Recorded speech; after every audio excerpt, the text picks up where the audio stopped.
నమస్కారం జీవన రేఖ కార్యక్రమానికి స్వాగతం. ఇటీవల మహిళల్లో ఎక్కువగా ఇబ్బంది పెడుతున్న సమస్య సంతానలేమి. ఇది ఒక పెద్ద సమస్యలా కనపడుతున్నా అందరికీ ఒకే కారణం ఉండకపోవచ్చు. ఎక్కువ మంది మహిళల్లో సంతానలేమికి కారణమవుతున్న థైరాయిడ్, అధిక బరువు, పీసీఓడి, ఫెలోపియన్ ట్యూబ్స్ లో లోపాలు తదితర అంశాలపై మీ సందేహాలకు 49 సంతాన సాఫల్యత కేంద్రం నుంచి డాక్టర్ హారిక రెడ్డి గారు మనతో పాటు ఉన్నారు. వారిని అడిగే సందేహాలను నివృత్తి చేసుకుందాం. అలాగే మీ సందేహాలను స్క్రీన్ పైన స్క్రోల్ అవుతున్న నంబర్స్ కి ఫోన్ చేసి నివృత్తి చేసుకోవచ్చు. మేడం నమస్తే. హలో. చాలా మందిలో పీసీఓడి అనేది ఎక్కువగా చూస్తూ ఉన్నాం. అసలు పీసీఓడి అంటే ఏంటి? సో పీసీఓడి అంటే ఏంటి అంటే మల్టిపుల్ ఎగ్స్ ఉండడం అన్నమాట. సో అది యూజువలీ మనకి బై బర్త్ అప్పుడే ఎగ్స్ నంబర్స్ అనేటివి ఫిక్స్డ్గా ఉంటాయి. సో ఫస్ట్ టైం నెలసరి వచ్చినప్పుడు ఏంటి అంటే అది మనకి స్కానింగ్ రూపంలో మనకి నెలసరి వచ్చిన రెండో రోజు కనుక మనం స్కానింగ్ చేసినట్టయితే మనకి ఎగ్ ప్యాటర్న్, ఎగ్ కౌంట్ ఎలా ఉంది, అలాగే ఎగ్ ప్యాటర్న్ ఎలా ఉంది అనేది మనం స్కానింగ్లో చూస్తాం. చూసిన తర్వాత పీసీఓడి అనేది మనం డయాగ్నోస్ చేస్తాం నార్మల్గా. ఓకే. సో ఇది కాజెస్ ఏంటి అంటే యూజువలీ మనకి జన్యుపరంగా మనకి పీసీఓడి అనేది కలుగుతుంది అనమాట. సో దీనివల్ల మనకి ఏవే సమస్యలు వస్తాయంటే ఫస్ట్ మెయిన్ ఇంపార్టెంట్ థింగ్ ఏంటి అంటే నెలసరి ఇబ్బందులు అనమాట.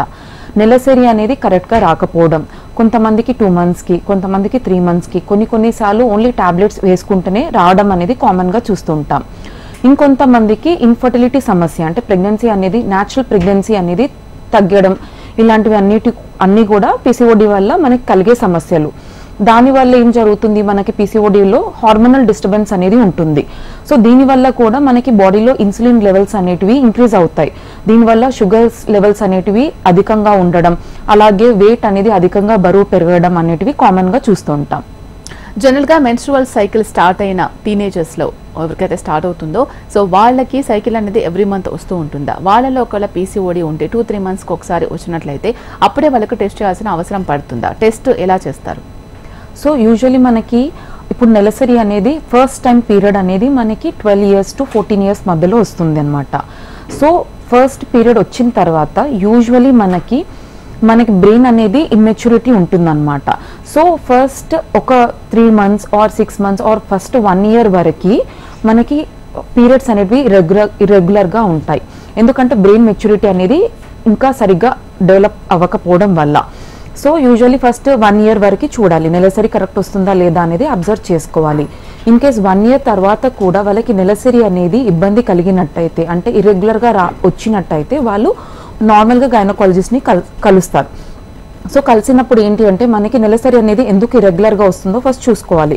కొన్నిసార్లు బేసిక్ టెస్ట్ థైరాయిడ్ ప్రాబ్లం వల్ల, లేదంటే రక్తం తక్కువ ఉండడం, అనీమియా అంటారనమాట. సో అనీమియా వల్ల కూడా అండ్ అలాగే పీసీఓడి వల్ల కూడా మనకి ఈ పీరియడ్స్ అనేటివి సరిగ్గా రాకపోవడం జరుగుతుంది. సో అలాంటప్పుడు కొన్ని బేసిక్ టెస్ట్ అడ్వైస్ చేస్తారు. సో ఒకవేళ థైరాయిడ్ డిటెక్ట్ అయినట్టే థైరాయిడ్ ట్రీట్మెంట్ అనేది తీసుకోవచ్చు. ఒకవేళ ప్రొలాక్టిన్ లెవెల్ ఎక్కువ ఉన్నట్టయితే ప్రొలాక్టిన్ సంబంధించిన ట్రీట్మెంట్ అనేది తీసుకోవచ్చు. అలా కాకుండా మనకి స్కానింగ్లో పీసీఓడి కనుక డిటెక్ట్ అయినట్టయితే వాళ్ళకి సపోజ్ ఇన్ కేస్ 3 monthsకి ఒకసారి వస్తుంది అంటే మాత్రం మనం ఎలాంటి ట్రీట్మెంట్ అనేది అడ్వైస్ చేయం. కానీ ఇంకా 3 months కంటే డిలే అవుతుంది అన్నప్పుడు మాత్రమే వాళ్ళకి పీరియడ్ రావడానికి చిన్న టాబ్లెట్ అనేది సజెస్ట్ చేస్తాం. కొంతమందికి ఏంటి 3 months హార్మోనల్ పిల్స్ అనేటివి పెడతారు. బట్ ఈ హార్మోనల్ పిల్స్ వల్ల కూడా వాళ్ళు యూజ్ చేసిన పర్టికులర్ మంత్లో మాత్రమే వాళ్ళకి పీరియడ్స్ అనేటివి రెగ్యులర్గా వస్తాయి.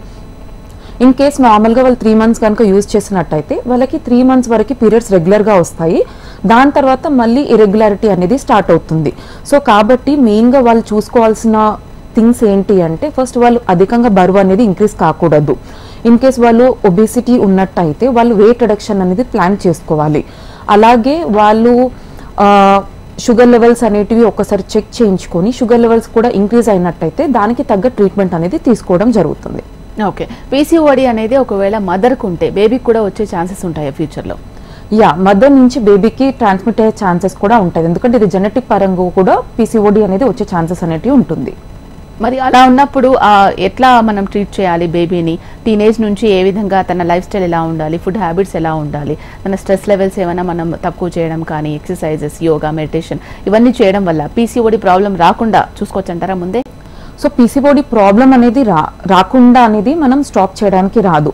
బట్ పీసీఓడి వచ్చినా కూడా సైకిల్స్ రెగ్యులర్గా ఎలా చేసుకోవాలి, అలాగే ఫర్టిలిటీ సమస్య అనేది ఎలా డిక్రీజ్ చేసుకోవాలి, అండ్ పీసీఓడి వల్ల కలిగే ప్రాబ్లమ్స్ ఎలా అవాయిడ్ చేసుకోవాలి అనేవి మాత్రమే మనం చూసుకోవచ్చు. సపోజ్ ఒకవేళ పీసీఓడి వాళ్ళ మదర్కి కనుక ఉన్నట్టయితే మనం బేబీ ఫస్ట్ టైం పీరియడ్ వచ్చింది అనుకోండి, వాళ్ళకి 1 year వరకు నార్మల్గా చూస్తాం. సెకండ్ ఇయర్ కనుక ఇన్ కేస్ ఇరెగ్యులర్ సైకిల్స్ వచ్చినట్టయితే వాళ్ళకి కొన్ని టెస్ట్ అండ్ అలాగే స్కానింగ్ చేయించుకోవాలి. సపోజ్ స్కానింగ్లో కనుక వాళ్ళకి పీసీఓడి అనేది డిటెక్ట్ అయింది, సో ఆ ఏజ్ నుంచే వాళ్ళకి మెయిన్గా ఫోకస్ చేయాల్సింది ఏంటంటే ఫస్ట్ ఎక్సర్సైజ్, తర్వాత న్యూట్రిషన్ అండ్ అలాగే తర్వాత షుగర్ లెవెల్స్, ఇవన్నిటివి కూడా చూసుకోవాలి. సపోజ్ వాళ్ళు అరౌండ్ 16 to 18 years ఉన్నట్టయితే ఫస్ట్ వాళ్ళ వెయిట్ చెక్ చేయించుకోవాలి. వెయిట్ కనుక అధికంగా ఉన్నట్టయితే ఫస్ట్ వెయిట్ రిడక్షన్ మీద కాన్సన్ట్రేట్ చేయాలి. అలాగే హెల్దీ డైట్, సో ఆయిల్ తక్కువ తీసుకోవడం, అలాగే కార్బోహైడ్రేట్స్ తక్కువ తీసుకోవడం, గ్రీన్ లీఫీ వెజిటేబుల్స్ అంటే లైక్ ఆకుకూరలు కానివ్వండి, ఎనీథింగ్ గ్రీన్వి ఎక్కువ తీసుకోవడం వల్ల ఏంటి అంటే యాంటీ ఆక్సిడెంట్స్ అనేటివి బాడీకి రీచ్ అవుతాయి. సో దీనివల్ల కూడా మనకి ఇన్సులిన్ లెవెల్స్, హార్మోనల్ లెవెల్స్ అనేటివి మనకి కంట్రోల్గా ఉంటుంది. సో వన్స్ హార్మోన్ లెవెల్స్ అనేటివి కంట్రోల్ వచ్చినప్పుడు పీసీఓడి వల్ల కలిగే ఇబ్బందులు అనేటివి ఆటోమేటిక్గా తగ్గుతాయి. సో సైకిల్స్ రెగ్యులర్గా రావడం అండ్ అలాగే ప్రెగ్నెన్సీ అనేది త్వరగా రావడం అనేది కూడా కామన్గా చూస్తూ ఉంటాం. ఓకే, ఈ పీసీఓడి ఉన్న వాళ్ళలో ప్రెగ్నెన్సీ అనేది నార్మల్గా అవుతుందంటారా? సో పీసీఓడి ఉన్న వాళ్ళకి ఏంటి అంటే మెజారిటీ కేసెస్లో అంటే అరౌండ్ 60% కేసెస్లో న్యాచురల్ ప్రెగ్నెన్సీ వచ్చే అవకాశాలు ఉంటాయి. కొంతమందిలో లైక్ పీరియడ్స్ ఇరెగ్యులర్గా ఉన్నప్పుడు ఏం జరుగుతుంది అంటే వాళ్ళకి ఎగ్ డెవలప్మెంట్ అనేది సరిగ్గా లేకపోవడం వల్ల న్యాచురల్ ప్రెగ్నెన్సీ వచ్చే ఛాన్సెస్ అనేటివి తక్కువ ఉంటాయి. యూజువల్లీ మనకి ఎవ్రీ మంత్ ఎగ్ అనేది డెవలప్ అవుతుంది, రిలీజ్ అవుతుంది. కాబట్టి 1 yearలో మనం చూసుకున్నట్టయితే 12 సార్లు ప్రెగ్నెన్సీ వచ్చే అవకాశాలు ఉంటాయి. బట్ పీసీఓడి వాళ్ళలో ఏం జరుగుతుంది అంటే నెలసరి అనేది ఇరెగ్యులర్గా ఉంటుంది. కాబట్టి కొంతమందికి 3 months కనుక వచ్చినట్టయితే వాళ్ళకి సంవత్సరంలో ఒక 3-4 సార్లు మాత్రమే నెలసరి అనేది వస్తుంది. కాబట్టి న్యాచురల్ ప్రెగ్నెన్సీ ఛాన్సెస్ అనేటివి ఆటోమేటిక్గా తక్కువ ఉంటాయి. కాబట్టి వాళ్ళు దీన్ని ఓవర్కమ్ ఎలా చేసుకోవాలి అంటే ఫస్ట్ మెయిన్ థింగ్ ఎగ్ డెవలప్మెంట్కి సంబంధించిన ట్రీట్మెంట్ తీసుకోవాలి. సో వాళ్ళు నెలసరి వచ్చిన 2వ రోజు కనుక ఇన్ఫర్టిలిటీ స్పెషలిస్ట్ని కలిసినట్టయితే అన్ని టెస్ట్ చేస్తారు. హస్బెండ్ టెస్ట్ నార్మల్ ఉండి అండ్ వైఫ్ టెస్ట్ కూడా మిగతా అన్ని నార్మల్ ఉన్నప్పటికీ వాళ్ళకి చిన్న పద్ధతి అంటే న్యాచురల్ పద్ధతి ద్వారా ప్రెగ్నెన్సీ అనేది మనం అడ్వైస్ చేస్తాం. సో ఎగ్ డెవలప్మెంట్కి సంబంధించిన ట్రీట్మెంట్ అనేది స్టార్ట్ చేసుకొని ఎగ్ విడుదల అవ్వడానికి ఇంజెక్షన్స్ పెట్టేసి భార్యాభర్తలని న్యాచురల్గా ట్రై చేయమని సజెస్ట్ చేస్తాం. అలా పీసీఓడి ఉన్న వాళ్ళకి ఒకవేళ ప్రెగ్నెన్సీ వచ్చిందనుకోండి, అది క్యారీ అయ్యే అవకాశాలు ఉంటాయా లేకపోతే అబార్ట్ అవుతుందా? సో కొన్నిసార్లు మనకి పీసీఓడి వల్ల కూడా అబార్షన్ ఛాన్సెస్ అనేటివి ఎక్కువగా ఉంటాయి.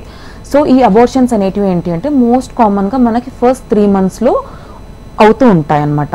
సో పీసీఓడి వల్ల మనకి అబార్షన్స్ ఎందుకు అవుతుంటాయి అంటే ఫస్ట్ రీజన్ వచ్చేసి మనకి egg quality.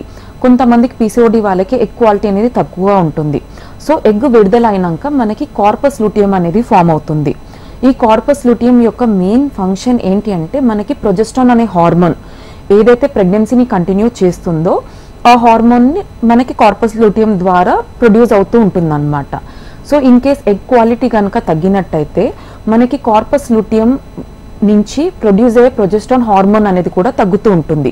So progesterone hormone వల్ల తక్కువ ఉండడం వల్ల మనకి ప్రెగ్నెన్సీ అనేది ముందుకి ఫార్వర్డ్ అవ్వకుండా కొన్నిసార్లు అబార్షన్స్ అనేటివి చూస్తుంటాం. అండ్ సెకండ్ రీజన్ వచ్చేసి మనకి షుగర్ లెవెల్స్. ఈ పీసీఓడి వాళ్ళకి కొంతమందికి షుగర్ లెవెల్స్ అనేటివి కూడా ఇంక్రీజ్ అవుతూ ఉంటాయి. సో ఈ షుగర్ లెవెల్స్ ఇంక్రీజ్ అవ్వడం వల్ల కూడా మనకి బ్లడ్ వెజల్స్లో చేంజెస్ వచ్చేసి రక్తం సరఫరా తగ్గిపోయి మనకి అబార్షన్స్ అనేటివి కామన్గా చూస్తూ ఉంటాం. ఓకే, మరి పీసీఓడి ప్రాబ్లంతో మీ దగ్గరకు వచ్చిన వాళ్ళకి ఐయుఐ చేయడం అనేది ఈజీ అయినా క్రిటికల్ అవుతుందంటారా? సో యూజువల్లీ మనకి ఐయుఐ సక్సెస్ రేట్స్ వచ్చేసి అరౌండ్ 10% అని చెప్తాం. పీసీఓడి వాళ్ళకి న్యాచురల్ ప్రెగ్నెన్సీ రేట్స్ ఎందుకు తక్కువ ఉంటాయి అంటే మెయిన్గా first egg development issues, egg release అవ్వడం ఇష్యూస్, థర్డ్ థింగ్ వచ్చేసి ఎగ్ క్వాలిటీ ఇష్యూస్ కూడా ఉంటాయి. సో మనకి ఎగ్ రిలీజ్ అయిన తర్వాత ట్యూబ్లోకి రీచ్ అవుతుంది. అలాగే స్పర్మ్స్ కూడా భార్యాభర్త రిలేషన్లో ఉన్నప్పుడు స్పర్మ్స్ కూడా మనకి యూట్రస్లోకి వెళ్ళి యూట్రస్ నుంచి మనకి ఫలోపియన్ ట్యూబ్లోకి వెళ్తుంది. సో ఎగ్ స్పర్మ్ మీట్ అవ్వడం మాత్రం మనకి ట్యూబ్లో జరుగుతుంది. సో పీసీఓడి వాళ్ళకి ఏం జరుగుతుంది అంటే కొంతమంది కండిషన్స్లో ఎగ్షెల్ అనేది థిక్గా ఉంటుంది. సో మందంగా ఉన్నప్పుడు ఏంటి అంటే స్పర్మ్ అనేది లోపలికి రీచ్ అవ్వదు, స్పర్మ్ అనేది లోపలికి పెనట్రేట్ అవ్వదు. సో అందుకని చెప్పేసి మనకి న్యాచురల్ ప్రెగ్నెన్సీ ఛాన్సెస్ కూడా తగ్గుతాయి. అండ్ అలాగే ఐయుఐ ప్రాసెస్లో కూడా మనం చేసినప్పటికీ కూడా ఎగ్ స్పర్మ్ అనేది మనకి ట్యూబ్లో మీట్ అయ్యే ఛాన్సెస్ ఉంటుంది అనమాట. సో ఎగ్షెల్ థిక్ ఉన్న వాళ్ళకి మనం ఐయుఐ చేసినా కూడా సక్సెస్ రేట్స్ అనేటివి అంత గ్రేట్గా ఉండవు. ఓకే, మరి పీసీఓడి ఉన్న వాళ్ళకి ఐయుఐ ట్రీట్మెంట్ అనేది ఎంతవరకు సక్సెస్ఫుల్ గా ఉంటుంది అండ్ ఎలా చేస్తారు, ప్రొసీజర్ ఎలా ఉంటుంది వాళ్ళలో? సో నార్మల్గా మనం ఎవరికి ఎలాంటి ట్రీట్మెంట్ సజెస్ట్ చేయాలి అనేది కపుల్ బట్టి డిసైడ్ అవుతాం అనమాట. సపోజ్ కపుల్ ఏజ్ కనుక లైక్ 30 years అండ్ మ్యారేజ్ అయ్యి కూడా only 3 years or 4 years and already natural పద్ధతిలో వాళ్ళు ట్రీట్మెంట్ తీసుకున్నారు కానీ సక్సెస్ అవ్వలేదు అన్నప్పుడు మనం ఒక 1 or 2 cycles of IUI try చేసుకోవచ్చు. లేదా వాళ్ళకి లాప్రోస్కోపీ డ్రిల్లింగ్ అని చెప్తాం అనమాట. సో అది కూడా సజెస్ట్ చేస్తాం. సో ఎవరికైనా సరే ఐయుఐ అనేది కామన్గా ప్రొసీజర్ ఉంటుంది. ఐయుఐ ప్రొసీజర్ అనేది ఎలా చేస్తామంటే ఫస్ట్ నెలసరి వచ్చిన 2వ రోజు వస్తారు. 2వ రోజు వచ్చినప్పుడు మనం ఎగ్స్ ఎన్ని ఉన్నాయో చూసుకొని ఎగ్ డెవలప్మెంట్కి సంబంధించిన ట్రీట్మెంట్ అనేది స్టార్ట్ చేస్తాం. అండ్ అలాగే అవసరం ఉన్న వాళ్ళకి మనం ఇంజెక్షన్స్ కూడా సజెస్ట్ చేస్తాం.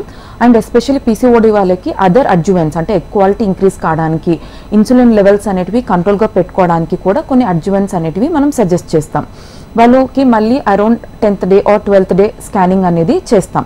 సో ఈ స్కానింగ్లో మెయిన్గా దేనికి ఫోకస్ చేస్తామంటే ఫస్ట్ ఎగ్స్ ఎన్ని డెవలప్ అవుతున్నాయి, నంబర్ ఆఫ్ ఎగ్స్ చూసుకుంటాం, అలాగే ఎగ్ సైజ్ కూడా చూసుకుంటాం, అండ్ గర్భసంచి కూడా ఎలా ఉంది, లైనింగ్ అనేది ప్రాపర్గా ఉందా లేదా అనేది చెక్ చేసుకుంటాం. సో అన్నీ కరెక్ట్గా సైజ్ వచ్చినప్పుడు, లైనింగ్ బాగున్నప్పుడు, ఎగ్ డెవలప్మెంట్ కూడా సైజ్ అనేది కరెక్ట్గా ఉన్నప్పుడు మనం ఎగ్ రిలీజ్ అవ్వడానికి ఇంజెక్షన్స్ పెడతాం. మళ్ళీ వాళ్ళని 1 day గ్యాప్ ఇచ్చేసి నెక్స్ట్ డే చెక్ స్కాన్కి రమ్మంటాం. ఈ స్కానింగ్లో మనకి ఎగ్ రిలీజ్ అయిందా లేదా చెక్ చేసుకొని ఎగ్ రిలీజ్ అయింది అన్నాక హస్బెండ్ స్పర్మ్స్ కలెక్ట్ చేసి వాష్ చేసి మంచిగా ఉన్న శాంపుల్ని అంటే లైక్ మొటిలిటీ ఇంక్రీజ్ చేస్తాం. సో ఈ శాంపుల్ని ఒక క్యాథెటర్లో లోడ్ చేసి మనం ఆ క్యాథెటర్ని యూట్రస్ లోపలికి నియర్ టు ద ట్యూబ్ పంపించేసి మనం స్పర్మ్స్ని అక్కడ రిలీజ్ చేస్తామన్నమాట. సో నార్మల్గా ఏంటి మనకు ఆల్రెడీ ఎగ్ రిలీజ్ అయి ఉంటుంది కాబట్టి స్పర్మ్స్ లోపల ట్యూబ్లోకి వెళ్ళి ఎగ్ మెచ్యూర్గా ఉన్నట్టయితే మనకి ఎగ్ లోపలికి పెనెట్రేట్ అయిపోయి బేబీ అనేది ఫామ్ అవుతుంది. ఫామ్ అయిన బేబీ మళ్ళీ యూట్రస్లోకి వచ్చి ఇంప్లాంటేషన్ అనేది జరుగుతుంది. ఓకే, బరువు ఎక్కువగా ఉన్న వాళ్ళలో పీసీఓడి వస్తుంది అని అనుకుంటున్నారు, దీంట్లో వాస్తవమేనా? సో నార్మల్గా మనకి పీసీఓడి ఉన్న వారికి అధికంగా బరువు అనేది చూస్తూ ఉంటాం. అధికంగా బరువు ఉన్న వాళ్ళకి పీసీఓడి అనేది యూజువల్గా మనం అలా ఏమీ ఉండదు. సో ఫస్ట్ పీసీఓడి ఉన్న వాళ్ళకి ఏం జరుగుతుంది అంటే మనం ఆల్రెడీ డిస్కస్ చేస్తాం. ఫస్ట్ షుగర్ లెవెల్స్ అనేటివి ఇంక్రీజ్ అవుతూ ఉంటాయి అన్నమాట. ఈ షుగర్స్ లెవెల్స్ అధికంగా ఉండడం వల్ల కూడా మనకి ఫ్యాట్ డిపాజిషన్ అనేది ఏర్పడుతూ ఉంటుంది. సో దీనివల్ల మనకి ఒబేసిటీ అధికంగా బరువు ఉండే ఛాన్సెస్ అనేటివి ఎక్కువగా ఉంటాయి. అండ్ అలాగే హార్మోనల్ డిస్టర్బెన్స్ అనేది. సో ఈ హార్మోనల్ డిస్టర్బెన్స్ వల్ల కూడా మనకి లోపల కొన్ని హార్మోనల్ చేంజెస్ వల్ల కూడా వాళ్ళకి సైకిల్స్ అనేటివి రెగ్యులర్గా రాకపోవడం అండ్ అలాగే మనకి ఫ్యాట్ డిపాజిషన్స్ అనేటివి ఇంక్రీజ్ అవ్వడం వల్ల కూడా వెయిట్ అనేది ఇంక్రీజ్ అవుతూ ఉంటారు. బట్ జనరల్గా అధికంగా బరువు ఉన్న వాళ్ళకి పీసీఓడి ప్యాటర్న్ అనేది ఉండదు, పీసీఓడి సమస్య అనేది ఉండదు. బట్ వాళ్ళకి ఏం సమస్యలు ఉంటాయి, పీరియడ్స్ అనేటివి ఇర్రెగ్యులర్గా ఉంటాయి. దేనివల్ల ఇర్రెగ్యులర్గా ఉంటాయి అంటే హార్మోనల్ డిస్టర్బెన్స్. అధికంగా బరువు ఉన్న వాళ్ళకి కూడా మనకి ఎగ్ క్వాలిటీ అనేది తగ్గుతూ ఉంటుంది అండ్ ఎగ్ డెవలప్మెంట్ అనేది ప్రాపర్గా ఉండకపోవడం వల్ల వాళ్ళకి పీరియడ్ డిస్టర్బెన్సెస్ అనేటివి కామన్గా చూస్తుంటాం. ఓకే, కాలర్ ఉన్నారండి నల్గొండ నుంచి, శేషగిరిరావు మాట్లాడదాం. శేషగిరిరావు గారు, మీ ప్రాబ్లం ఏంటో చెప్పండి డాక్టర్ గారికి. హలో హలో డాక్టర్ గారు అండి, చెప్పండి. అమ్మా నమస్తే, నా పేరు శేషగిరిరావు, నల్గొండ నుంచి మాట్లాడుతున్నానమ్మా. నమస్తే అండి. నమస్తే మేడం. ఏం లేదు, మా పాప అంటే నా చిన్న కోడలకు ఫస్ట్ బాబు మ్యారేజ్ అయినాక 2 years లోపలే బాబు ఫస్ట్ ప్రెగ్నెన్సీ అందుకుందండి. ఓకే. తర్వాత బాబు పుట్టిన తర్వాత అంటే 2016 August లో బాబు జన్మించిండు. తర్వాత అప్పటి నుంచి మొన్న పోయిన లాస్ట్ మే వరకు ఏం లేకుండా లాస్ట్ మీద 3rd month లో అన్మ్యాచ్యూర్డ్ బేబీ ప్రెగ్నెన్సీ లాస్ట్ అయింది మేడం. అప్పటి నుంచి మళ్ళీ ఏం లేదు. ఓకే, అంటే ప్రెగ్నెన్సీ లాస్ అయింది అంటే అబార్షన్ అయిందా లేకపోతే ఏదైనా ప్రాబ్లం ఉండి తీయించేసేసుకున్నారా? లేదు మేడం, అన్మ్యాచ్యూర్డ్ అని చెప్పి డాక్టర్ ఇక్కడ గైనకాలజిస్ట్ గారు అడ్వైజ్ ఏంటంటే అన్మ్యాచ్యూర్డ్ అయింది, అది హార్ట్ బీటింగ్ బాగా ఏం రావట్లేదు అని చెప్పి తీసేసారు. Okay okay. ఎన్నో నెలలు అయిందండి అబార్షన్? 3rd month లో మేడం. 3rd month లో అయింది. Okay okay. సో ఒక్కసారి ఏంటి అంటే మీకు ఆల్రెడీ తనకి ఆల్రెడీ ఒక బాబు ఉన్నాడు 2016లో. 2016 నుంచి ఆల్మోస్ట్ 8 years వరకు కూడా ప్రెగ్నెన్సీ అందలేదు. అందిన ప్రెగ్నెన్సీ కూడా అబార్షన్ అయింది అంటే ఒకసారి నార్మల్గా ఏంటి జనరల్గా ప్రెగ్నెన్సీ వచ్చింది అంటే మనకి ట్యూబ్స్ ఓపెన్ ఉన్నట్టు. అండ్ అలాగే హస్బెండ్ కౌంట్ కూడా నార్మల్ ఉంటేనే మనకి న్యాచురల్ ప్రెగ్నెన్సీ అనేది వస్తుంది. బట్ ప్రెగ్నెన్సీ వచ్చిన తర్వాత కూడా అబార్షన్ అయింది అంటే ఫస్ట్ అబార్షన్ రీజన్స్ కి మనం తెలుసుకోవాలి. పీసీఓడి వల్ల అబార్షన్ అయిందా, షుగర్స్ లెవెల్ వల్ల అబార్షన్ అయిందా, లేదా థైరాయిడ్ సమస్య వల్ల అబార్షన్ అయిందా, లేదా బేబీ అన్హెల్దీ బేబీ అనేది మనం చెక్ చేసుకోవాలి. సో 1 టైం అబార్షన్ అయింది కాబట్టి మనం యూజువల్లీ జెనెటిక్ టెస్టింగ్ అనేటివి ఒక 2 to 3 టైమ్స్ అబార్షన్స్ అయితేనే యూజువల్లీ సజెస్ట్ చేస్తాం.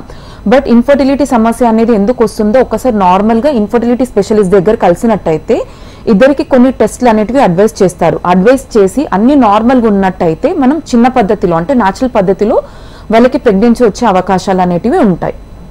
ఓకే, పీసీఓడి ఉన్న వాళ్ళలో ఆ ప్రాబ్లమ్ సాల్వ్ చేయడానికి డ్రిల్లింగ్ చేస్తారని అంటూ ఉన్నారు కదా, అలా చేసినా కూడా మళ్ళీ పీసీఓడి వచ్చే అవకాశాలు ఎక్కువగా ఉంటాయా?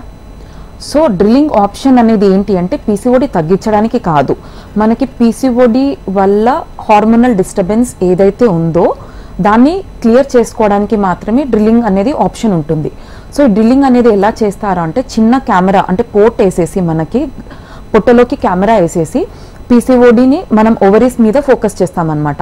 సో ఓవరీస్ని ఫోకస్ చేసి ఈచ్ సైడ్ అంటే ఈచ్ ఓవరీలో మనం 4 to 5 టైమ్స్ పంక్చర్ చేస్తాం. సో ఈ పంక్చర్ చేయడం వల్ల ఏమవుతుంది అంటే లోపల అక్యుములేట్ అయిన LH హార్మోన్ అనేది మనకి బయట రిలీజ్ అవుతుంది అనమాట. సో ఈ రిలీజ్ అవ్వడం వల్ల మనకి ఎగ్ క్వాలిటీ అనేది కొంతవరకు బెటర్గా అవుతుంది. అండ్ అలాగే ఈ హార్మోన్ బయటకు రిలీజ్ అవ్వడం వల్ల మనకి ఓవరీలో ఉన్న ఎన్విరాన్మెంట్ అనేది క్లియర్ అవుతుంది. సో దీనివల్ల egg quality improvement and hormonal disturbance లేకపోవడం వల్ల సైకిల్ రెగ్యులారిటీ అనేది కూడా చూస్తుంటాం. బట్ ఈ డ్రిల్లింగ్ ఎఫెక్ట్ అనేది కూడా యూజువల్లీ మనకి అరౌండ్ 6 months వరకే ఉంటుంది.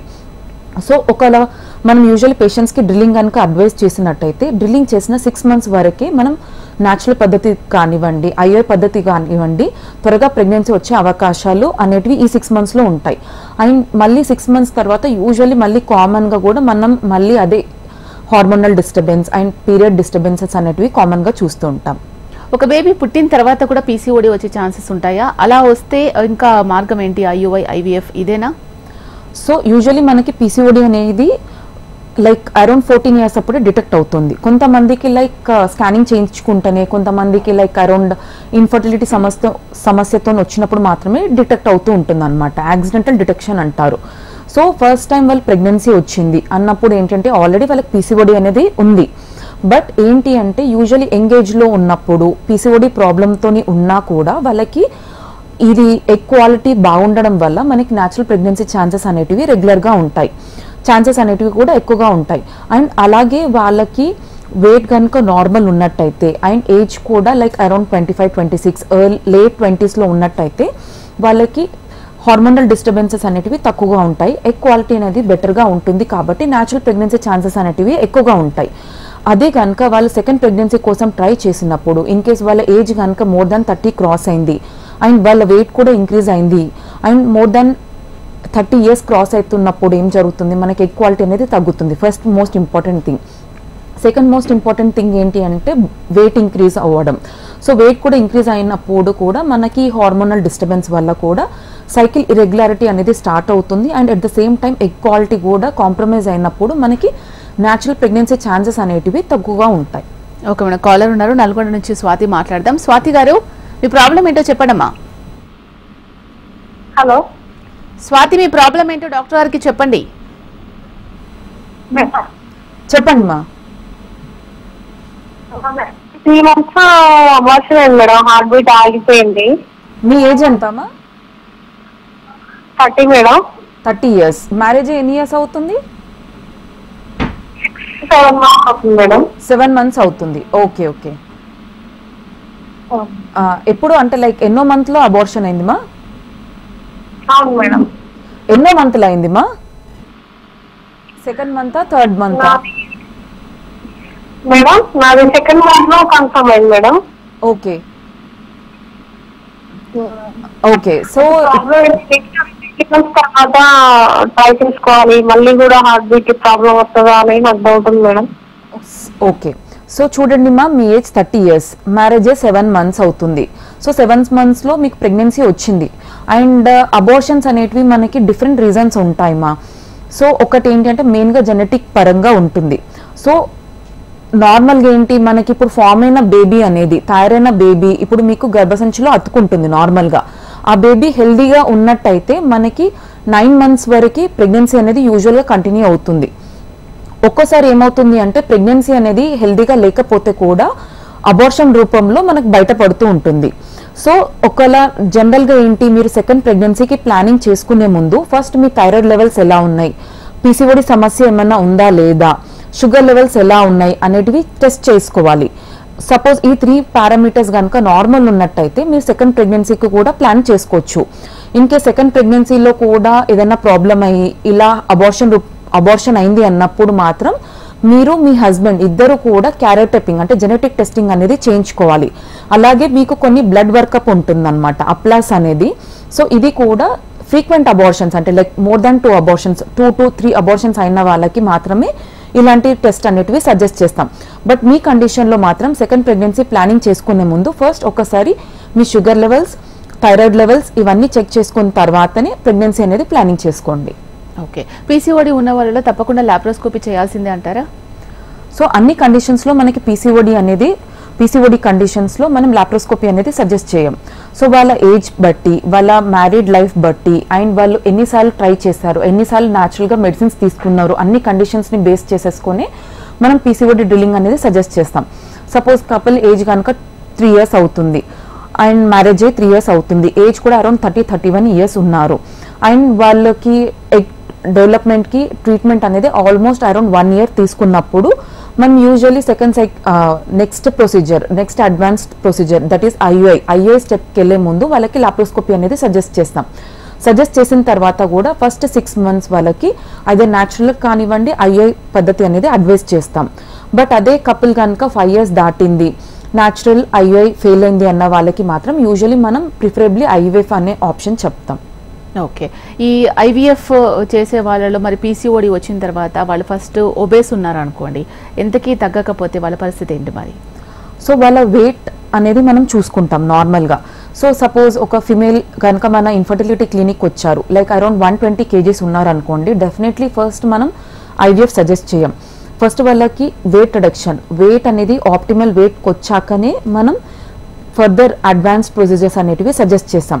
సో ఆ ఒబిసిటీ అంటే లైక్ 120 kgs ఉన్నప్పుడు కూడా మనం న్యాచురల్ కానివ్వండి, ఐయుఐ కానివ్వండి, ఐవీఎఫ్ కానివ్వండి ఏది సజెస్ట్ చెయ్యం. మెయిన్గా ఓన్లీ వెయిట్ లాస్ మీద ఫోకస్ చేస్తాం. సపోజ్ వాళ్ళకి ఒక 3 months టైం ఇచ్చేసి వెయిట్ రిడక్షన్కి సంబంధించిన ట్రీట్మెంట్ అంటే లైక్ ఎక్సర్సైజెస్ అండ్ అలాగే హెల్దీ డైట్, అలాగే కొన్ని సప్లిమెంట్స్ అనేటివి సజెస్ట్ చేస్తాం. స్టిల్ వాళ్ళు 3 months కనుక వెయిట్ రెడ్యూస్ అవ్వనట్టయితే అంటే like at least per month 2 to 3 kgs target పెట్టుకుంటారు. సో అరౌండ్ 3 months కనుక మనకు మినిమం 5 to 6 kg కనుక వెయిట్ రెడ్యూస్ అవ్వనట్టయితే వాళ్ళకి బేరియాట్రిక్ సర్జరీ అంటే మనకి వెయిట్ రిడక్షన్ సర్జరీస్ అనేటివి సజెస్ట్ చేస్తాం. ఓకే, ఈ ఒత్తిడితో ఉన్న వాళ్ళలో పీసీఓడి చూస్తూ ఉంటామని అంటూ ఉంటారు. సో వర్క్ ప్రొసీజర్ కానీ, వాళ్ళ లైఫ్ స్టైల్ కానీ, వాళ్ళు తినే ఆహార పదార్థాలు కానీ ఏ విధంగా ఉండాలి పీసీఓడి ఉన్న వాళ్ళలో? సో పీసీఓడి వాళ్ళకి ఏంటి అంటే మనం నార్మల్గా ఫస్ట్ ఎగ్ క్వాలిటీ ఇష్యూస్ కూడా కామన్గా చూస్తూ ఉంటాం. సో వాళ్ళు దానికి తోడు వాళ్ళు అధికంగా బరువు ఉన్నట్టయితే, ఒబిసిటీ ఉన్నట్టయితే అండ్ షుగర్ లెవెల్స్ ఎక్కువ ఉన్నట్టయితే అండ్ స్ట్రెస్ ఎక్కువగా లెవెల్స్ ఉన్నట్టయితే దానివల్ల ఫర్దర్గా మనకి ఎగ్ క్వాలిటీ అనేది చాలా తగ్గుతూ ఉంటుంది. సో పీసీఓడి ఉన్న వాళ్ళు ఫస్ట్ మెయిన్గా వాళ్ళు ఫోకస్ చేయాల్సింది ఫస్ట్ వాళ్ళ వెయిట్ మీద. వెయిట్ అనేది ఆప్టిమల్ వెయిట్ ఉండేలాగా చూసుకోవాలి. అండ్ డైట్ విషయానికి వస్తే హెల్దీ డైట్ తీసుకోవాలి. ఎందుకంటే మనకు బాడీలో ఆల్రెడీ ఫ్రీ రాడికల్స్ అనేటివి రిలీజ్ అవుతూ ఉంటాయి. సో దీనివల్ల ఏం జరుగుతుంది, ఫర్దర్గా ఎగ్ క్వాలిటీ అనేది తగ్గుతూ ఉంటుంది. సో దీన్ని ఓవర్కమ్ ఎలా చేయాలి అంటే హెల్దీ డైట్ తీసుకోవడం వల్ల. ఈ హెల్దీ డైట్ తీసుకోవడం వల్ల ఏమవుతుంది అంటే మనకి ఈ ఫ్రీ రాడికల్స్ ప్రొడక్షన్ అనేది తగ్గుతూ ఉంటుంది.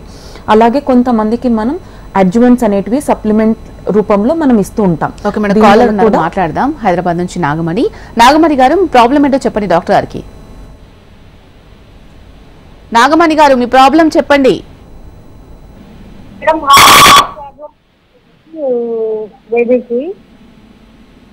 చెప్పండి మా.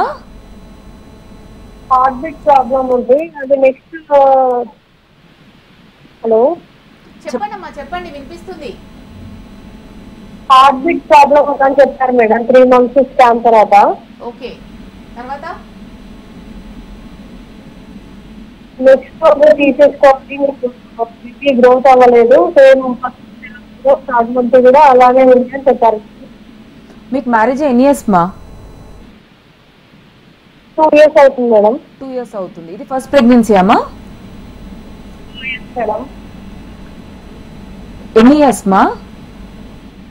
2 years అవుతుంది. 2 years అవుతుంది. మీరు మీ హస్బెండ్ ఏమన్నా మేనరికమ్మా?